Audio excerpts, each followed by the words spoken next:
Ah bah non, pas du tout. Ah non, non, non, vraiment pas, merci bien, non. Ah, voilà, oui, bah là on est plus dedans, oui, clairement. Alors ce sera pas exactement ça, hein, parce que là c'est juste une photo random sur internet, mais on s'en rapproche quand même pas mal. On sera bien donc sur une maison en bois, du Douglas, avec une toiture en tuiles mécaniques noires. Elle sera en longueur, pareil, enfin un gros rectangle quoi, et fera un peu moins de 50 mètres carrés. 2 chambres, une petite salle de bain et une pièce à vivre qui fait salon et cuisine. À la différence de la photo qu'on a vue, nous on aura 3 grandes baies vitrées, enfin une très grande principale et 2 autres petites dans les chambres, plein sud, pour pouvoir bien laisser rentrer le soleil et la chaleur l'hiver. Le choix de la superficie de la maison n'est pas dû au hasard. Une petite maison, c'est une maison qui nécessite beaucoup moins de choses. Déjà moins de matériaux de construction, qui sont pas toujours très écologiques en plus, on va pas se mentir. Ça se chauffe plus facilement, donc moins, pour laquelle on a besoin de moins d'éclairage, qui empêche l'accumulation aussi d'objets futiles, en tout cas qui ne soient pas nécessaires, et qui permet donc de consommer moins d'énergie au quotidien. Et puis, moins de superficie pour le confort des êtres humains, c'est aussi en laisser plus pour les êtres vivants qui vivaient déjà ou vivront au fur et à mesure autour sur le terrain. Question de partage, quoi. Parce que bon, quand on y réfléchit bien, Clément et moi, à 2, on n'a pas spécialement besoin de plus pour vivre, surtout quand on a un grand jardin. Le seul regret qu'on a vraiment, c'est de ne pas pouvoir faire de cave, parce que ça faisait exploser le budget, tout simplement. Mais ça va être vraiment relou pour la conservation de plein de choses, les fromages, la viande séchée, pas mal de légumes aussi, les légumes d'automne, les patates. On va vraiment avoir besoin d'un endroit qui reste sombre, un petit peu humide et à température constante toute l'année. Et je ne parle pas de mon postérieur. Merci. Donc il faudra qu'on trouve un moyen pour pallier à ça et on verra un peu plus tard. Pour replacer les choses dans leur contexte, nous avions donc 3 mois. 3 mois ? 3 mois ? Non, 2 mois. Nous avions donc 2 mois pour faire le terrassement et la maçonnerie à des artisans locaux, avant que le 3e mois, Antoine, de charpentier militant, arrive sur le terrain avec tout son matériel pour qu'on puisse monter la structure en bois. C'était donc très serré. Parce que vous vous doutez bien que quand on appelle les artisans et qu'on leur dit « Oui, alors dans 2 mois, en fait, il faut que tout ça se soit fini », en fait, tout le monde n'est pas à ta disposition, quoi. Donc, mais on n'avait pas le choix, Antoine, il n'était pas dispo après.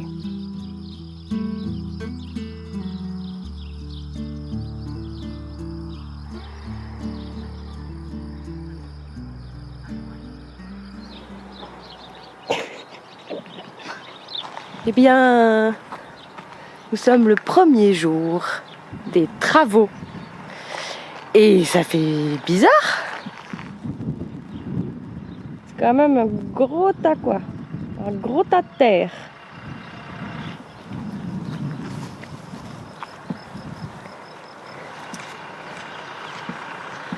Eh bien voilà.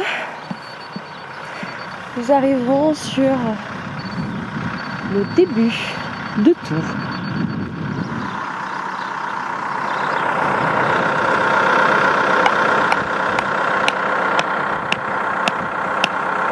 Alors Bibou, ça te fait quoi? Ça fait bizarre. Hein. Ça fait bizarre de voir un gros trou. Ouais. Méga trou. C'est bien, ça avance. Bah ouais, ça fait plaisir. Ça avance. Bon, là c'est sûr qu'il y a quand même pas mal de petits êtres qui ont dû pas être très très contents, c'est certain. Mais bon, nous n'avons pas eu le choix. Il faut faire certaines concessions, ça c'est sûr. La bête. Là maintenant il va faire le chemin. Allez, chemin.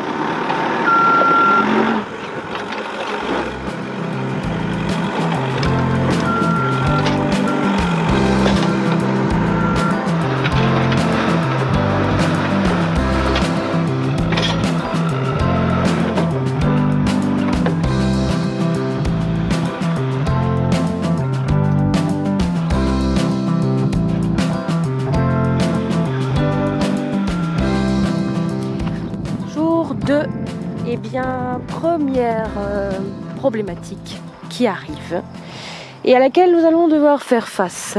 Nous venons d'apprendre qu'il y aurait une espèce de plaque d'argile en plein milieu du trou où va se trouver la maison. Donc là, on s'apprête à aller voir ce que ça donne, et donc ça voudrait dire que là, apparemment, elle est humide, alors qu'on est en pleine sécheresse. Donc si c'est humide maintenant, on peut se douter ce que ça fait quand il pleut. Donc il va falloir sûrement qu'on rajoute un drain qui n'est pas prévu au budget, bien sûr, et qu'on ne sait pas comment ça va se passer, s'il faut que ce soit électrique, qu'avec une pompe qui pompe l'eau. Bref, on va voir. Ah bah oui, putain. Ah oui, c'est pas humide quoi, il y a vraiment de l'eau en fait. Bon. Bah, il va falloir qu'on voit comment ça va se passer.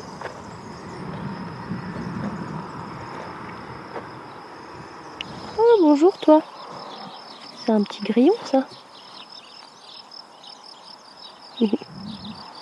Allez, pars vers de nouveaux horizons.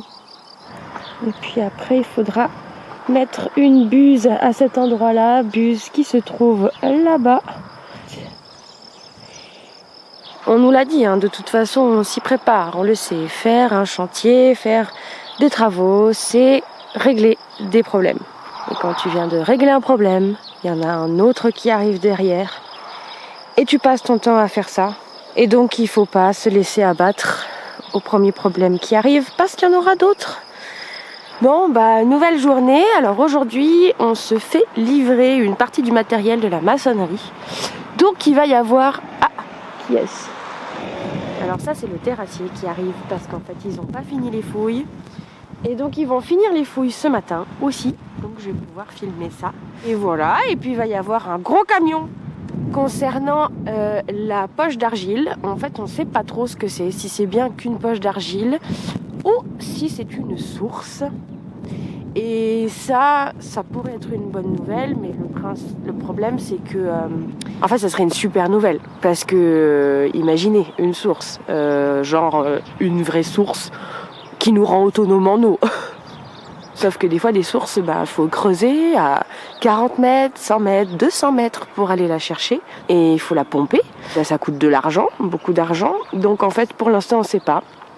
Nous, ce qu'on va faire, c'est qu'on va faire la maison. Et puis, on se posera la question après. Voilà. C'est bien un gros camion qui vient.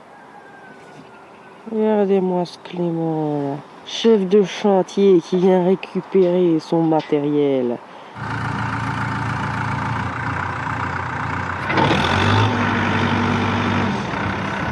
Oh, il se stabilise quoi.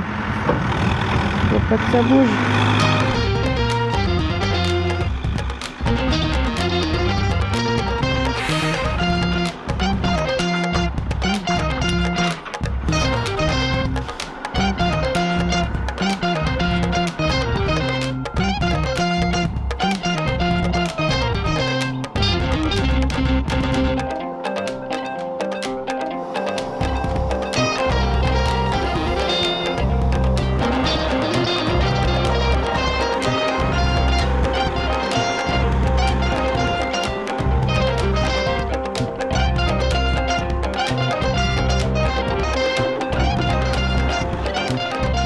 Alors, pour les fondations d'une maison comme celle-là, il y a plusieurs solutions. D'abord, celle qu'on a choisie, du béton, que l'on coule dans des tranchées de 50 par 50 cm. Dedans, il y a de la ferraille et par-dessus, on va retrouver des moellons et une arase. Tout ça, en soi, c'est du béton. Les moellons et la rase, ça va faire une certaine hauteur qui vont créer donc le vide sanitaire. Nous, on a 75 cm de vide sanitaire parce qu'on est dans une région où il fait quand même assez froid l'hiver, donc il faut que tout reste bien hors gel. Ça, c'est la première solution la plus standard. Ensuite, on va avoir les plots en béton. Donc là, à nouveau, c'est du béton. On va creuser en fait des trous circulaires en fait dans la terre. Alors, je ne saurais pas dire par contre au niveau de la profondeur. J'imagine qu'en plus, ça dépend des régions. On remplit donc ce trou de béton et sûrement de ferraille. Et puis, on pose après tout simplement la dalle dessus plus la maison. Ça fait un peu une maison sur pilotis quoi, d'une certaine manière, mais des gros pilotis. C'est une solution qui est plutôt sympa parce que finalement on met pas du béton partout sur toute la superficie de la maison, mais le charpentier était pas trop chaud parce que c'est apparemment un peu difficile d'arriver à gérer le niveau sur ce genre de fondation. Donc lui il était pas trop chaud, il avait pas l'habitude, donc on a préféré laisser tomber. Et puis il y a une troisième possibilité qui se trouve être les technopieux. Alors ça finalement c'est un peu la meilleure. Disons que d'un point de vue écologique, c'est la meilleure. Parce qu'en fait, elle permet de ne pas avoir à creuser sur toute la superficie de la maison. Simplement, on enfonce des pieux dans la terre, aux endroits où c'est nécessaire, et on pose la dalle et la maison par-dessus. L'avantage, c'est que si jamais un jour on a envie de quitter le terrain et de démolir la maison, on peut enlever la maison et retirer les pieux de la terre, et finalement, on laisse le terrain tel quel, donc on n'abîme pas l'espace où on est. Cependant, parce que évidemment on aurait dû faire ce choix si c'était dans la logique des choses, alors déjà c'est plus cher sa mère, mais genre vraiment, enfin c'était pas accessible pour nous, et c'est pas hyper périn au final, parce que ça a une moyenne de durée de vie de 50 ans.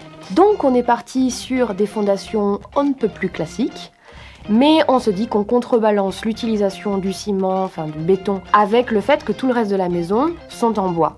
C'est mi-écologique.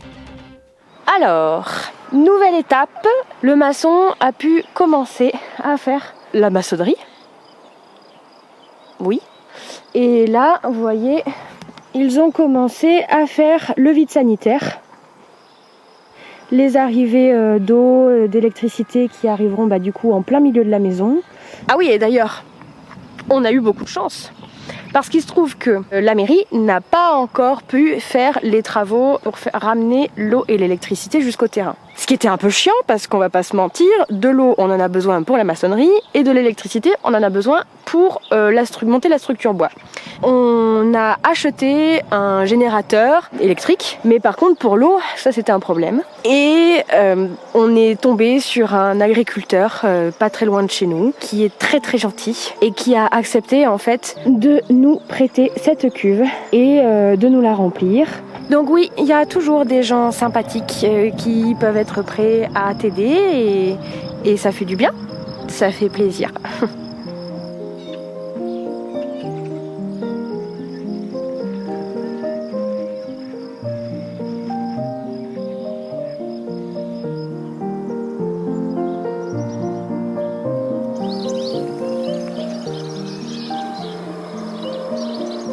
Petit oiseau dans le champ, incroyable. Oh non.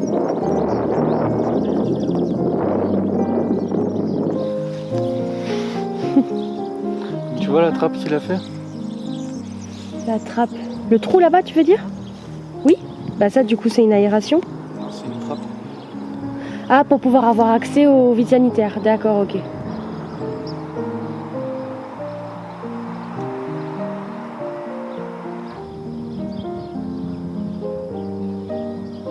Dernier jour de travail pour le maçon avant que nous commencions à mettre la dalle en bois. Là, il va finir ce soir de poser la rase pour que nous commencions la partie des travaux sur laquelle on va être jusqu'au bout. Voilà. Nous sommes le... This is the big day because on va commencer à construire la maison dans 3 jours. Et donc il faut préparer la venue de tout le monde qui va venir nous aider. Parce que il se trouve qu'il y a plein de gentilles personnes qui ont accepté de venir nous aider à travailler sur le chantier. Et donc pour les remercier, nous les accueillons et nous allons devoir faire à manger. Parce que clairement on va être beaucoup trop fatigués pour faire à manger pour le soir et le midi chaque jour. Donc nous allons passer 2 jours à cuisiner pour que tout soit prêt et qu'on ait juste à décongeler les repas du soir. Et même si j'aime bien ça cuisiner, je sens que ça va être long. Encore une bonne journée, une journée pour cuisiner de la bolo et du sauté de porc.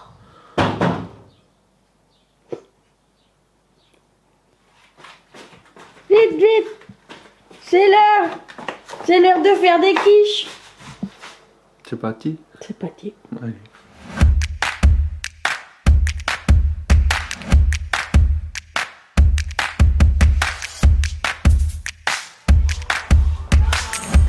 Ça travaille toujours.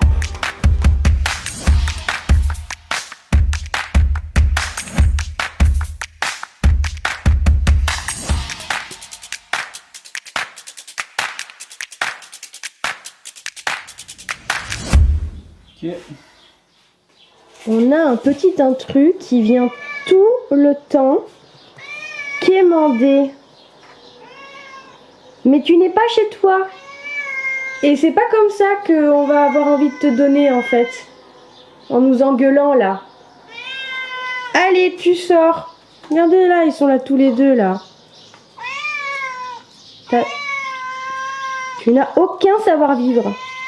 Aucun.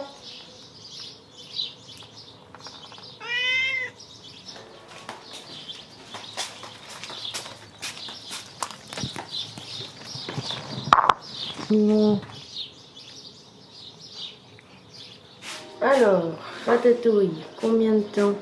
Regardez le gentil monsieur qui m'apprend à faire la ratatouille. Il a une bonne tête de tueur d'enfants. Francis. Bah, tu vois, n'empêche, c'est quand même un peu fou parce que ça sera ma toute première ratatouille. J'en ai jamais fait. Ah! Ça fait un peu bizarre pour une sudiste d'avoir jamais fait de ratatouille encore jusqu'à présent.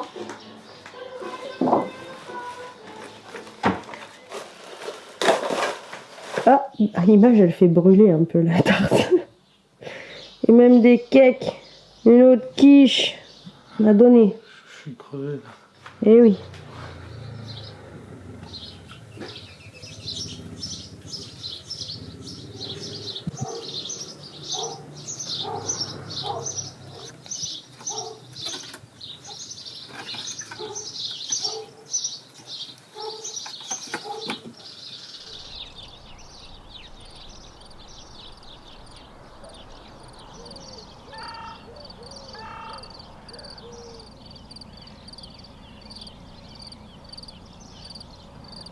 Aujourd'hui, il est 7h30 du matin.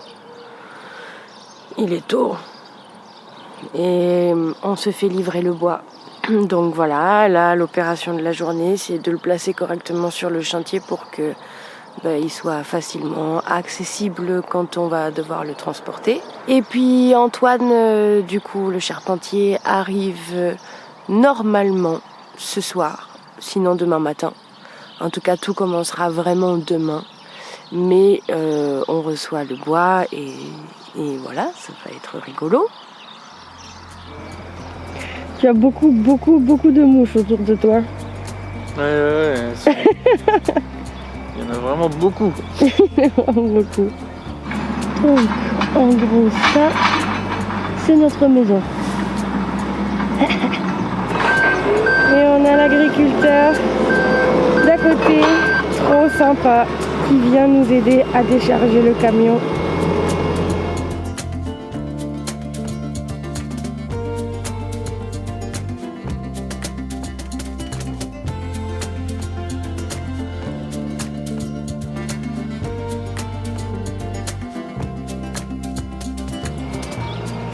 Ça te fait quoi de regarder ta maison plate?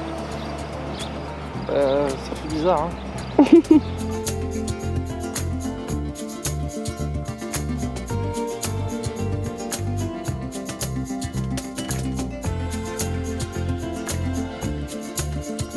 Ce bois, c'est donc du Douglas classe 3 que l'on a acheté à la scierie du coin. Vu que c'est du bois brut de scierie, ça veut dire que c'est un bois qui est plus fragile au moment où on le reçoit. Il est plus sensible aux aléas climatiques. Il peut plus facilement se tordre ou bien se fissurer. Du coup, il faut faire quand même attention et que tant que la maison n'est pas fixé, il faut toujours le protéger la nuit pour éviter l'humidité du matin ou bien évidemment s'il se met à pleuvoir, tout ça il faut bâcher en fait. Après, une fois que la maison est fixée, que tout ce bois-là est bien fixé, là, c'est bon, on risque plus rien. Et l'avantage du Douglas, c'est que c'est une essence qui ne nécessite pas de traitement par la suite, parce que la maison sera bien isolée. Après, évidemment, le bardage que l'on a fait avec la même essence de bois, ça, il faut le traiter, et puis il faut l'entretenir au fil des années. Et l'avantage du Douglas, c'est que c'est une espèce qui, naturellement, résiste quand même mieux aux champignons, aux insectes et aux intempéries en général. Bon, est-ce qu'on garderait pas la construction de la structure pour une prochaine vidéo?